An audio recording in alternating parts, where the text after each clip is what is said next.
सुहासिनी सुमधुरभाषिणी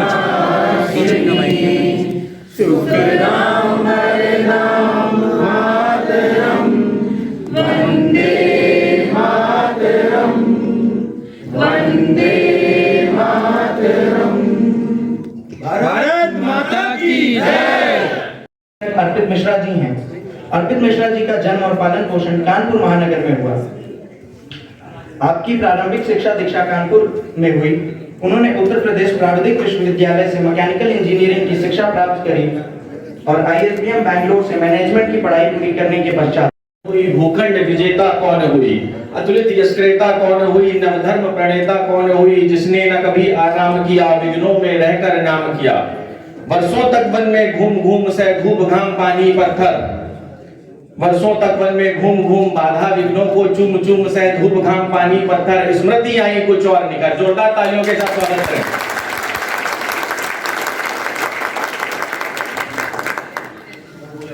कार्यक्रम में बहुत विलंब हो चुका है, इसको शीघ्रता से प्रारंभ करता हूं। आप सभी का बहुत बहुत धन्यवाद। आप सभी इतनी देर तक इंतजार करते रहे हम सभी का, मुख्य अतिथि का स्वागत एवं सम्मान की कड़ी को आगे बढ़ाते हुए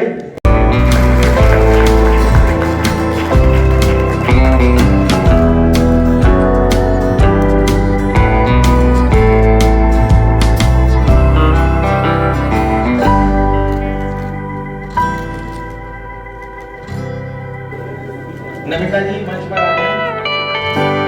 रविकांत मिश्रा जी,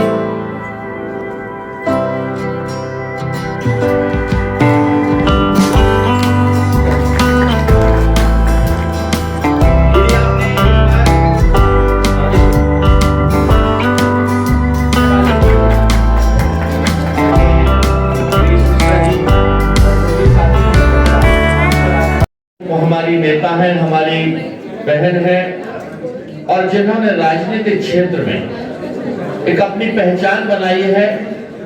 8 भाषाओं की ज्ञाता, एक कुशल वक्ता। आज जब वो बोलती है किसी भी विषय पर तो हम सबका मन हर्षित होता है कि स्मृति जी बोल रही हैं, और चाहे वो प्रेस में किसी भी विषय पर बोलना हो, स्मृति जी का वक्तव्य सुनने लायक होता है। मैं अभिनंदन करता हूं आप सबकी ओर से भी, मेरी स्वयं की ओर से भी। और इस प्रांगण जिसके में ये कार्यक्रम हो रहा है, आज उस प्रांगण के चेयरमैन आदरणीय किरण जी, विपिन साहनी जी जो मेरे भाई भी हैं, दोस्त भी हैं, लगभग 35 वर्षों से हमारा उनसे संबंध रहा है, आदरणीय शशि जी, हमारी पार्टी के राष्ट्रीय प्रवक्ता भाई गोपाल अग्रवाल जी, और आज के इस कार्यक्रम के तब मूर्ति भाई अर्पित मिश्रा जी, जिन्होंने किताब तो मैंने भी नहीं पढ़ी है, लेकिन जितना मुझे बताया गया है कि उन्होंने कुछ ऐसे सामयिक विषयों पर कविता के माध्यम से कुछ विषय लिखे हैं। मैं भाई अर्पित जी को भी बहुत लंबे समय से जानता हूं। एक बहुत ही संस्कारित कार्यकर्ता के रूप में उन्होंने अपना जीवन इस क्षेत्र में गुजारा है, और कानपुर के जिस क्षेत्र से चलकर आते हैं उससे मेरा भी रिश्ता है। अर्पित भाई, एक मेरा परिवार भी 49/7 जंगलगंज कानपुर में 26 साल रहा है, और आज ही मुझे पता चला कि तुम भी कानपुर की उस माटी से आते हो। अगर कविता के माध्यम से किसी कवि मंच जिसकी हम चर्चा करते हैं, उसकी प्रतिमूर्ति हमारे श्रद्धेय अटल जी रहे थे। आज मुझे पूरा विश्वास है, जब भी किसी मन के भाव को लिखना होता है, एक गवाह के साथ हम उसे आगे के समय में छोड़ते हैं, ये बहुत कठिन विषय होता है। बोलना आसान है, लेकिन उस विषय को एक ग्रंथ के रूप में, काव्यांजलि के रूप में लिखकर छोड़ना आने वाली पीढ़ियों के लिए यह एक बहुत ही, मैं समझता हूं, गंभीर विषय है। मैं बधाई देता हूं भाई अर्पित भाई को, उन्होंने काव्यांजलि की रचना की है, और मैं पुनः आप सबकी ओर से आज के इस कार्यक्रम के मुख्य अतिथि बहन स्मृति जी का मैं अभिनंदन करता हूं। बहुत बहुत धन्यवाद। जय हिंद, जय भारत।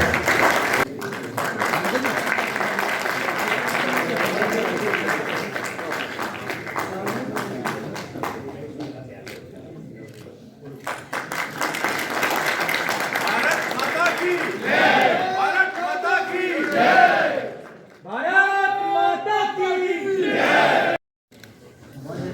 देश के युवा साम्राज्य का एक अभिन्न अंग वो कब सोशल मीडिया पर फटाफट टाइप करते करते काव्यों की अंजलि मां भारती के चरणों में प्रस्तुत कर ये जौहर जो अर्पित मिश्रा ने दिखलाया है, सर्वप्रथम अर्पित आपको बहुत बहुत उसकी बधाई और शुभकामनाएं। वैसे महेश जी और मैं ये चर्चा कर रहे थे आपके वर्तमान सांसद कि जिस भाव में, जिस स्वरूप में अर्पित आज मंच पर नजर आ रहा है वो कवि कम नेता ज्यादा है।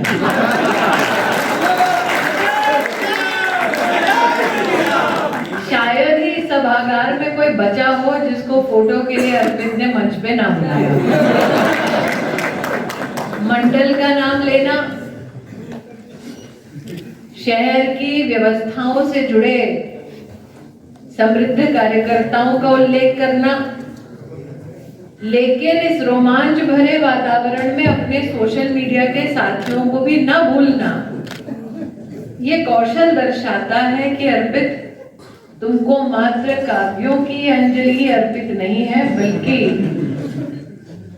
तुम में वो हुनर है जो एक सामान्य भारतीय जनता पार्टी के कार्यकर्ता का गौरव है।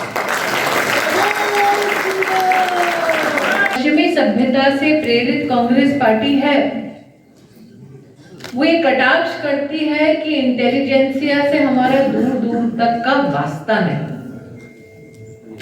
इस देश ने ये नैरेटिव भी देखा वर्षों वर्ष तक कि भाजपा का एक साधारण कार्यकर्ता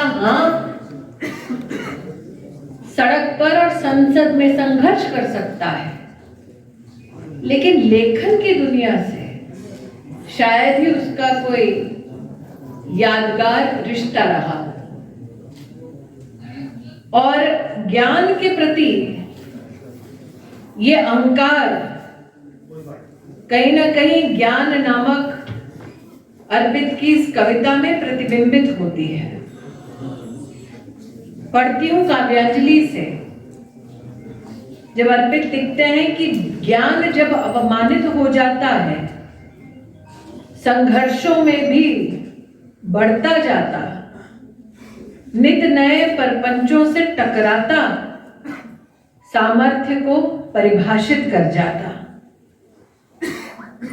इसी कविता की अंतिम 4 पंक्तियों में अर्पित लिखते हैं, ज्ञान जब सभा त्याग कर जाता, राज्य का पतन निर्मित हो जाता, नूतन नव अंकुर बन जाता, ज्ञान शक्ति केंद्र बन जाता।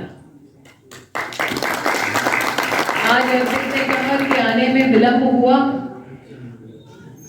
उसके पीछे कारण ये कि देश की संसद में बोलने का सौभाग्य प्राप्त हो। मैं और महेश जी जानते हैं कि वो अपने आप में कितना बड़ा सौभाग्य है। पार्टी ने आज अंतरिम बजट पर अमेठी की सांसद के नाते मुझे बोलने का अवसर दिया और इसीलिए अर्पित से अनुमति ली कि पहले संसद में बोलूं, फिर काव्यांजलि के बारे में बोलूं, क्या तुम्हें मंजूर है? और अर्पित की मंजूरी के बाद ही विलंब हुआ, इसलिए जो इसने मेरे मत्थे मड़ा मैं इसके मत्थे लेकिन अर्पित की ये पंक्तियां, ज्ञान जब सभा त्याग कर जाता, राज्य का पतन निर्मित हो जाता, नूतन नव अंकुर बन जाता, ज्ञान शक्ति केंद्र बन जाता। एक सांसद के लिए संसद में उसका पहला कार्यकाल ही यादगार होता है। ये बात और है कि मैं राज्यसभा में 2 बार सांसद के रूप में सेवा दे चुकी हूं, लेकिन लोकसभा में अपने पहले कार्यकाल में शायद हमने ये कभी सोचा भी नहीं था कि हम इतिहास के स्वयं साक्षी बनेंगे और सहभागी बनेंगे। इस राष्ट्र की माटी को समर्पित कुछ पंक्तियां अर्पित ने लिखी मोदी मां गंगा के आशीर्वाद से।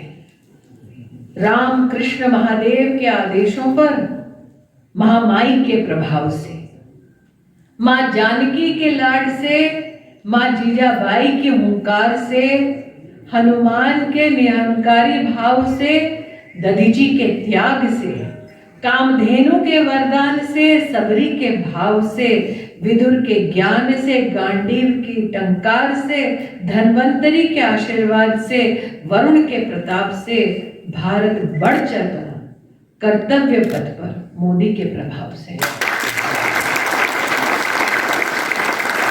और सांसद के नाते मैं और महेश जी दोनों साक्षी हैं कि इस कर्तव्य पथ पर कभी शायद किसी ने सोचा ना होगा कि मात्र 5 वर्ष की अल्पावधि में हम 33% आरक्षण महिलाओं के लिए संभव होते हैं। यह हमने कभी ना सोचा था कि एक अल्प समय में जब पूर्ण बहुमत जनता ने हमें दिया तो हमने धारा 370 हटाई और राष्ट्र को कश्मीर से लेकर कन्याकुमारी तक हमने एक सूत्र में बनते देखा। और इसीलिए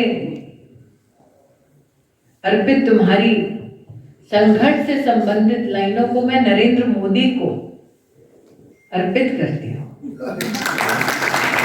तो संघर्षों में जो तपता है, हंसकर जो रण लड़ता है, ग्रहों की दिशा बदलता है, संघर्षों में जो तपता है, भाग्य भी उससे डरता है, थककर अस्त्र न धरता है, वो सब पर भारी पड़ता है।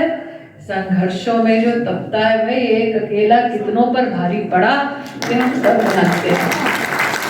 इसलिए ये लाइनें, ये भाव नरेंद्र मोदी को एक कवि की ओर से मैं अर्पित करती हूँ। जैसा कि मैंने कहा, अमेठी की सांसद होने के नाते मेरा पहला कार्यकाल है। इसी रिमोट कंट्रोल को सत्ता से भगाया था।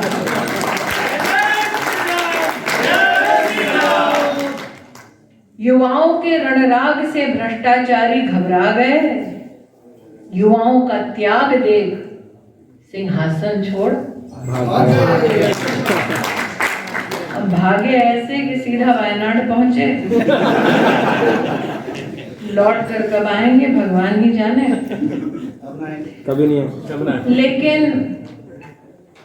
इस काव्यांजलि की कई पंक्तियों में वो ज्वार है, वो स्वर है जो हर भाजपा के कार्यकर्ता के मन के भाव को दर्शाता है।